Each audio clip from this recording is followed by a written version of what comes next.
If people can irritate you easily, they can control you easily. That is a brutal truth most people refuse to accept. Whoever controls your reaction controls you. It doesn't matter how strong, intelligent, or disciplined you claim to be. If all it takes is one criticism, one provocation, or one disrespectful comment to disturb your peace, then your emotional state is still being managed by other people. And that is dangerous. Because the world is full of people who study your weaknesses without you even noticing. Some do it consciously, others do it instinctively. They pay attention. They notice what bothers you, what triggers you, what makes you lose composure. It could be a joke about your appearance, a criticism of your work, a remark about your past, a comparison, a subtle insult disguised as humor. The moment you react impulsively, you give away valuable information. You reveal exactly where you are vulnerable, and from that moment on, you become predictable. Most people think winning an argument means responding faster, speaking louder, or getting the last word. Wrong. The real advantage is becoming emotionally unmanipulable. When someone provokes you, they usually are not looking for dialogue. They are looking for access. They want a reaction. They want to watch your energy shift. They want to see your facial expression change. They want to hear your voice rise. They want proof that they can reach directly into your emotional system. That is what creates their sense of power. But there is one weapon that instantly dismantles this game. Silence. Not the silence of someone who has no argument, but intentional silence. The silence of someone who feels no urgency to react. The silence of someone who is not emotionally available to just anyone. When you remain silent in front of provocation, something psychological happens. You interrupt the other person's script. They expected resistance. They expected defense. They expected explanation. They expected conflict. Instead, they receive emptiness. And human beings hate emptiness. The brain is conditioned to search for predictability. When it cannot read your reaction, discomfort begins. The mind starts filling the gap with assumptions. Did I go too far? Do they know something I don't? Did that not affect them at all? Am I the one looking ridiculous now? Suddenly, the person who thought they had control no longer does. Now they are the uncomfortable one. Now they feel tension. Now they want to repair the atmosphere they created.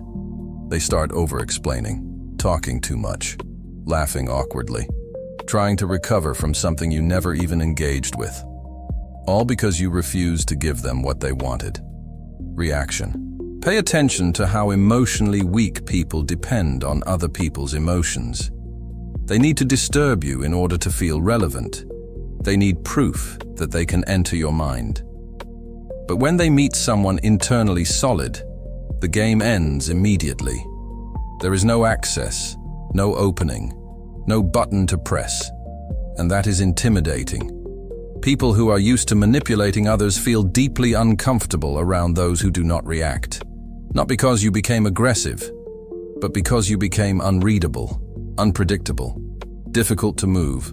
Great strategists understood this centuries ago. Not revealing intention is power. Not displaying emotion at the wrong moment is power. Not responding immediately is power. We live in an era where everyone is encouraged to comment on everything, react instantly, explain themselves constantly, and defend every position in real time. This creates people who are emotionally overexposed, too available, too readable, too predictable. You do not need to explain your piece. You do not need to defend your dignity at every provocation. You do not need to turn every comment into a battle.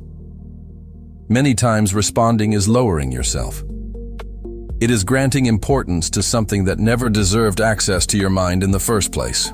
Imagine a king stepping down from his throne to argue with a fool in the street. Ridiculous. The moment he stepped down, he already lost position. The same applies to your energy. Not every provocation deserves a response. Not every criticism deserves defense. Not every offense deserves confrontation. Sometimes your greatest display of strength is simply observing the game, understanding it, and refusing to participate. That is not weakness, that is self-mastery. And self-mastery is far more intimidating than aggression. Aggression is common. Anyone can explode. Anyone can lose composure. Anyone can say something reckless in the heat of the moment. But very few can remain composed under pressure.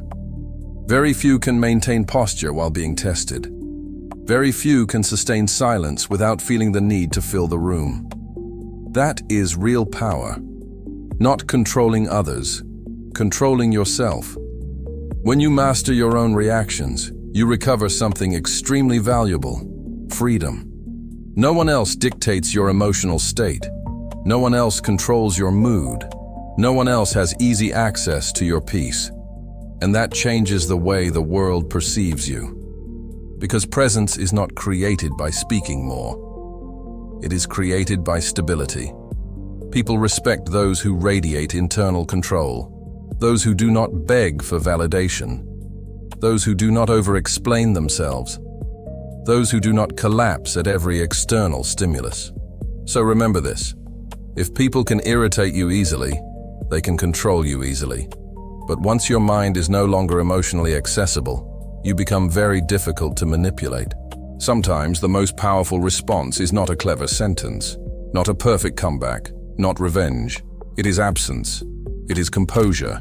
It is silence. Because a king does not abandon his throne to argue with the court jester.